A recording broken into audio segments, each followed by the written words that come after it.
በህይወታችሁ ልክ እንደ ቀይ ባህር ከፊታችሁ ተጋርጦ ይህንን መከራ፣ ይህንን ዕዳ፣ ይህንን በሽታ ወይም ይህንን ሱስ እንዴት ይሻገራል ብላችሁ ተጨንቃችሁ ታውቃላችሁ? ዛሬ ለእናንተ የምነግራችሁ አንድ ታላቅ ምስራች አለ። ማዕበሉን አትመልከቱ፣ መንገዱ ተከፍቷል። አዎ ዛሬ ማዕዶት ነው። ማዕዶት ማለት ደግሞ መሻገር ማለት ነው። ብዙዎቻችን ማዕዶትን እንደ አንድ ተራ የቀን ስያሜ ብቻ እናየው ይሆናል። ነገር ግን ማዕዶት ማለት የእኛን የሰው ልጆች የድል አዋጅ ከሞት ወደ ህይወት ከጨለማ ወደ ብርሃን የተሻገርንባት ታላቅ ድልድያችን የሆነች ዕለት ናት። በዛሬው መርሃ ግብራችን ስለ ማዕዶት በጥቂቱ እንዳስሳለን። እንደዚሁም የእስራኤላውያን የቀይ ባህር ጉዞ ከዛሬው ህይወታችን ጋር እንዴት እንደሚገናኝ፣ ሊቃውንት ይህች ዕለት ከነፍስ ነፃነት ጋር እንዴት እንደሚያስተሳስሯትና እኛስ በዕለት ተዕለት ህይወታችን የተጋረጡብንን የችግር ባህር በክርስቶስ ትንሣኤ ኃይል እንዴት መሻገር እንደምንችል በታሪክና በነገረ መለኮት መነጽር ወደ ራሳችን ህይወት አምጥተን በጥልቀት እንወያያለን። ቪዲዮን እስከ መጨረሻው በመከታተል የዚህን ታላቅ ምስጢር ተካፋይ እንድትሆኑ በታላቅ አክብሮት ጋብዣችኋለሁ። ክርስቶስ ተንሥአ እሙታን በዐቢይ ኃይሉ ሥልጣን አሰሮ ለሰይጣን አግዓዞ ለአዳም ሰላም እምይእዜሰ ኮነ ፍስሐ ወሰላም። እንኳን ለብርሃነ ትንሣኤው በሰላም በጤና አደረሰን አደረሳችሁ። እንደዚሁም እንኳን ብርሃነ ትንሣኤውን በሰላም ተሻግረን ማዕዶት ለምንላት ለዛሬዋ ዕለት በሰላም አደረሰን አደረሳችሁ። ሰላም ጤና ይስጥልኝ። በመላው ዓለም የምትገኙ ውድ የቀንዲል ሚዲያ ቤተሰቦቻችን እንደምን አላችሁ? ሰላም እግዚአብሔር ከሁላችንም ጋር ይሁን። ይህ ቀንዲል ሚዲያ ነው። መርሃ ግብራችን ተወዳጁ በጉብዝና ወራት መርሃ ግብር ነው።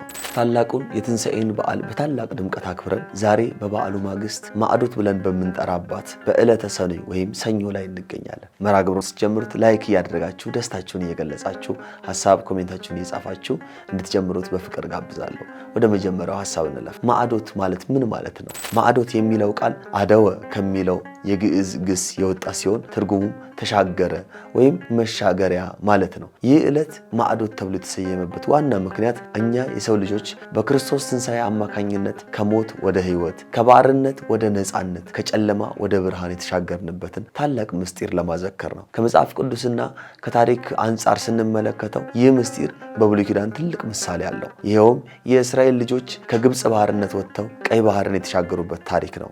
በዘጸአት ምዕራፍ 14 ቁጥር 21 ላይ እንደምናነበው ሙሴም እጆቹን በባህሩ ላይ ዘረጋ፣ ባህሩም ተከፈለ፣ የእስራኤልም ልጆች በባህሩ መካከል በየብስ ሄዱ ይለናል። እኛ ዛሬ ይህንን ታሪክ ስናስብ እስራኤላውያን ከፈርዖን ባርነት ወጥተው ወደ ተስፋይቱ ምድር ለመግባት ቀይ ባህርን መሻገር እንደነበረባቸው ሁሉ እኛም ከዘላለም ሞት ወደ ዘላለም ሕይወት ለመሻገር የክርስቶስን ትንሣኤ እንደ መሻገሪያ ድልድይ አግኝተነዋል።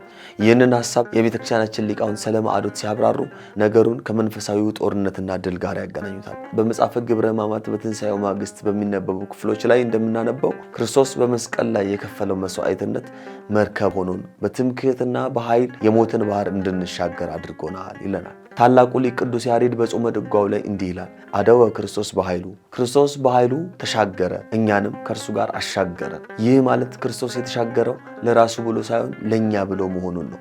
እርሱም በባህሪው የማይሞት አምላክ ሆኖ ሳለ የእኛን ሟች ባህሪ ለብሶ ወደ ሞት ባህር ገባ። ከዚያም ሞትን ረግጦ ሲወጣ ወይም ሲነሳ የእኛንም ባህሪ አብሮት ይዞት ከሞት ወጣ። ስለዚህ ማዕዶት የኔና የናንተ የሁላችንም የጋራ ድል ነው። ማዕዶት ለምን በሰኞ ዕለት ተከበረ የሚለውን ማየት ይገባናል። አንዳንዶቻችን ለምን ማዕዶት በሰኞ ሆነ ብለን እንጠይቅ ይሆናል። የቤተክርስቲያን ሊቃውንት ስለዚህ የሚሰጡት ምላሽ እጅግ የሚመስጥ ነው። ሰኞ የሳምንቱ መጀመሪያ ወይም ስራ የሚጀመርበት ዕለት ነው። እግዚአብሔር ዓለምን መፍጠር የጀመረው ሰኞ ዕለት ነው፣ ከሰማይና ምድር ቀጥሎ ያሉትን ማለት ነው። በተመሳሳይ ሁኔታ በትንሣኤው የተገኘው አዲስ ፍጥረት ስራውን የሚጀምረው በዚህች ዕለት ነው። ከትንሣኤው በፊት የነበረው ህይወታችን የባርነትና የፍርሃት ነበር። ከትንሣኤ በኋላ ያለው አዲሱ ህይወታችን ግን መሻገርን የለመደ ድልን የተላበሰ ህይወት ነው። ስለዚህ አዲሱን የነፃነት ጉዟችንን የምንጀምርባት ዕለት በመሆኗ ማዕዶት ሰኞ ላይ ዋለች። የተወዳችሁ ቤተሰቦቼ አሁን ይህንን ጥልቅ ምስጢር ወደ እያንዳንዳችን ህይወት እናምጣውና እንመልከት። ማዕዶት ወይም መሻገር ሲባል ዛሬ ለእኛ በዚህ ምድር ለምንኖር ሰዎች ምን ትርጉም አለው? እስቲ ራሳችንን ጠይቅ። እኛ ዛሬ በህይወታችን ውስጥ ምን አይነት ባህር ከፊታችን ተጋርጦብናል? ምናልባት የኃጢአት ልማድ፣ የተስፋ መቁረጥና የጭንቀት ማዕበል ወይም ደግሞ ከሰዎች ጋር ያለን መቃቃርና ጥላቻ እንደ ቀይ ባህር በፊታችን ቆሞ መሻገሪያ አሳጥቶን ይሆናል። እኛ አብረን የምናስተውለው ትልቁ እውነት ይሄን ነው። እስራኤላውያን ቀይ ባህርን የተሻገሩት በራሳቸው ጉልበት ሳይሆን እግዚአብሔር መንገድ ስለከፈተላቸው ነው። እኛም ዛሬ በሕይወታችን የሚገጥሙንን ማናቸውንም መሰናክሎች የምንሻገረው በራሳችን ብልሃት ሳይሆን በክርስቶስ ኃይል፣ በክርስቶስ ትንሣኤ፣ በክርስቶስ ቸርነት ነው። ብዙ ጊዜ እኛ የሰው ልጆች ችግር ሲገጥመን በባህሩ ዳር ቆመን እንዴት ይሻገራለሁ እያለን እናለቅሳለን። ከዚህ በሽታም እንዴት እድናለሁ፣ ከዚህ ዕዳ እንዴት እወጣለሁ፣ ይሄ የኢየሱስ ሰንሰለት እንዴት ይበጠስልኛል እያለን እንጨነቃለን። ነገር ግን ማዕዶት የሚነግረን ታላቅ የምስራች ነው። መንገዱ ተከፍተዋል የሚል ነው። ክርስቶስ ሞትን ተሻግሮታል። ይህ ማለት ሞት ካሁን በኋላ የመጨረሻ ግንብ ሳይሆን ይልቁንም በር ሆኖልናል። እኛም በሕይወታችን የሚገጥሙንን ጥቃቅን ሞቶች ወይም ውድቀቶች፣ ሐዘኖች፣ ስብራቶች መሻገር የምንችልበት ጸጋ ተሰጥቶናል።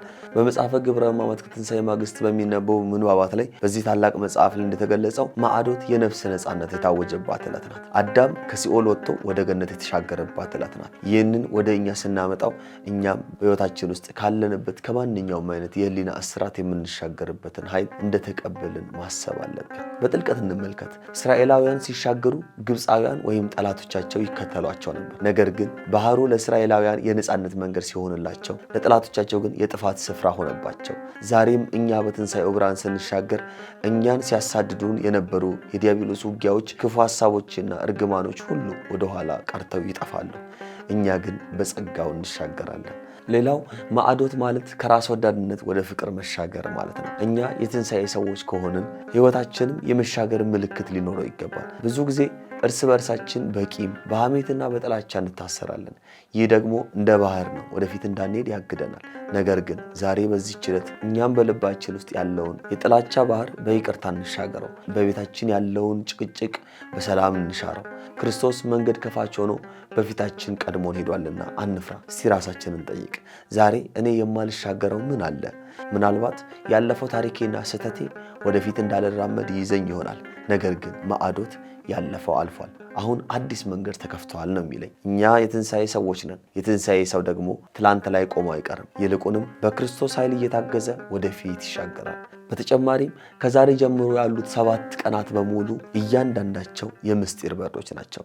ከዚህም በላይ ደግሞ እስከ በዓለ 50 ወይም በዓለ ጰራቅሊጦስ ድረስ ያሉት 50 ቀናት የደስታ ቀናት ናቸው። በእነዚህ ቀናት ውስጥ ጾም የለም፣ የቀኑና ስግደት፣ የንስሐ ስግደት የለም። ለምን? ምክንያቱም እኛ ዛሬ የተሻገረን ሰዎች ነን። ትንሣኤ ዕለትን 50ውን ቀን እንደ አንድ የምናስብ በሰማያዊ ከክርስቶስ ጋር አብረን የምንኖር የተሻገርን ሰዎች ነን። ተሻጋሪ ደግሞ ደስ ይለዋል።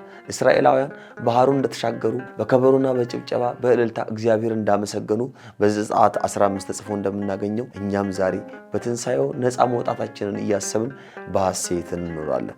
ነገር ግን ይህ ደስታ ስጋዊ መረን መውጣት ሳይሆን ከሞት አምልጫለሁ፣ ከሲኦል ወጥቻለሁ፣ የእግዚአብሔር ልጅ ሆኛለሁ፣ በደሙ ድኛለሁ፣ በመስቀሉ ተፈውሻለሁ የሚል መንፈሳዊ እርካታ ነው። ማዕዶት ይህንን የ50 ቀን የደስታ ጉዟችንን የምንጀምርባት የመጀመሪያው እርምጃችን ናች። የተወዳችሁ የቻናላችን ቤተሰቦች ዛሬ ስለ ማዕዶት በጥልቀት ተወያይተናል። ማዕዶት የእስራኤል መሻገር ብቻ ሳይሆን የኔና የናንተ የሁላችንም ከጨለማ ብርሃን መሻገራችን ምስጢር ነው። የትንሣኤው ጌታ በፊታችን የተደቀነውን ማንኛውንም አይነት የችግር ባህር በኃይሉ አሻግሮ ወደ ሰላምና ወደ በረከት ምድር እንዲያደርሰን ጸሎታችን ነው። ዛሬን ስናሳልፍ እኔ የተሻገርኩኝ፣ ነፃ የወጣሁኝ፣ በክርስቶስ የብርሃን ልጅ የሆንኩኝ ነኝ የሚል ሐሳብ በልባችን እያመላለስን ሊሆን ይገባል። ይህ ዝግጅት ለብዙዎች መጽናናትና ትምህርት እንዲሆን መጀመሪያ ላይክ ያደረጋችሁ ከዛም ደግሞ ቀጥላችሁ ሼር ማድረጋችሁን አትርሱ። በሚቀጥለው ክፍል ደግሞ በነገ ዕለት የዕለተ ቶማስን ትርጉምና ምስጢር ይዘንላችሁ እንቀርባለን። በድጋሚ እንኳን ለብርሃነ ትንሣኤውና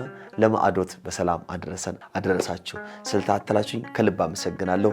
እንደዚህ የሀገር በዓል ልብስ በመስራት እኛን የምትደግፈን ልዕልት ጥበብን እናመሰግናለን። ማዘዝ የምትፈልጉ ከታች በተቀመጡት ስልኮች እየደወላችሁ ሀገር በዓል ልብሶች፣ ሽፎኖች፣ ጥበቦችን ማዘዝ ትችላላችሁ። ስለተከታተላችሁኝ ከልብ እናመሰግናለን። መልካም የትንሣኤ በዓል ይሆንልን። መንፈሳዊ የሆኑ መርሃ ግብሮችና ልዩ አጋጣሚዎቹ ለእኛ ልዩ ትርጉም አላቸው። እያንዳንዱን ቅጽበት ውበት፣ ስሜትና ታሪካዊ ፋይዳ በሚገባ ተረድተን በላቀ ጥራት ባለው የፕሮዳክሽን ስራችን ዘላቂ ትውስታ አድርገን እናስቀምጥሎታለን። በጥራት በፍቅርና በመንፈሳዊ ስነስርዓት እንሰራለን። ማንኛውንም መንፈሳዊ መርሃ ግብሮችን ከማከናወነው በፊት ቢያማክሩ ጊዜያችንን ሰጥተን በከፍተኛ ጥራትና ውበት እንዲሰሩ እናደርግሎታለን። ቀንዲል ፕሮዳክሽን የመንፈሳዊ ልዩ መርሃ ግብሮች፣ የሰርግ ፕሮዳክሽን፣ ከሽምግልና ጀምረን የቅድመ ሰርግ፣ የመስክና የስቱዲዮ ጊዜ ሰርግ፣ ተክሊሉና የሰርግ ስነ ስርዓቱን እንዲሁም ድህረ ሰርግ የሚከናወኑ ማንኛውንም መርሃ ግብሮች፣ የህፃናትም ሆነ የአዋቂዎች የልደት በዓል፣ የክርስትና በዓልና ሌሎችም ልዩ የህይወት አጋጣሚዎች እያንዳንዱን ዝግጅቶን በሙያዊ ዕውቀት በዘመናዊ መሳሪያዎችና ከሁሉም በላይ በመንፈሳዊ ስነ ስርዓት መሰረት በመስራት የዝግጅቶን እውነተኛ ማንነትና ውበት እናንጸባርቃለን። አንዴ ከተወዳጁ በፍጹም ፍቅር በሁሉም መርሃ ግብሮ እንደወደዱን አብረኑት እንዘልቃለን። ለምን? ሁሌም ጥራትና አዲስ ነገር የኛ መለያ ነውና። ለተጨማሪ መረጃና ለቀጠሮ ስልክ ቁጥር 0981 75 2305 በኢሜል አድሬሳችን ቀንዲል production@gmail.com ብለው ያገኙናል። በተለያዩ የሶሻል ሚዲያ አማራጮች እንዲሁም በቴሌግራምና በዋትሳፕ ያገኙናል። ዛሬውኑ ይደውሉልንና የማይረሳ ትውስታውን በእኛ እጅ ያስቀምጡ። ቀንዲል ፕሮዳክሽን። እናመሰግናለን።